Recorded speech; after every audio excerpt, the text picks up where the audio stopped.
চাঁপাইনবাবগঞ্জে ট্যাপে পানি নেয়াকে কেন্দ্র করে নাসিরউদ্দিন বাসু নামে এক ব্যক্তিকে পিটিয়ে হত্যা করেছে প্রতিপক্ষরা। এ ঘটনায় ৩ জনকে আটক করেছে পুলিশ। মঙ্গলবার দুপুর ২টার দিকে চাঁপাইনবাবগঞ্জ পৌর এলাকার প্রান্তিকপাড়া রেলবস্তি এলাকায় এ ঘটনা ঘটে। নিহত নাসিরউদ্দিন বাসু হচ্ছেন চাঁপাইনবাবগঞ্জ পৌরসভার আলীনগর ভূতপুকুর মহল্লার আক্তার হোসেন মুন্সির ছেলে। তিনি প্রান্তিকপাড়া রেলবস্তি এলাকায় ভাড়া থাকতেন। পুলিশ মরদেহ উদ্ধার করে ময়নাতদন্তের জন্য ২৫০ শয্যা বিশিষ্ট জেলা হাসপাতালে প্রেরণ করেছে। সদর থানার ওসি নূরে আলম বিষয়টি সত্যতা নিশ্চিত করেছেন। জানা গেছে, ট্যাপ কলে পানি নেওয়াকে কেন্দ্র করে নাসিরউদ্দিনের সাথে পার্শ্ববর্তী নুরি নামে এক নারীর ঝগড়া হয়।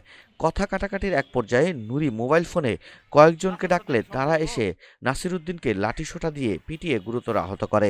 এ সময় ঘটনাস্থলেই মারা যান তিনি।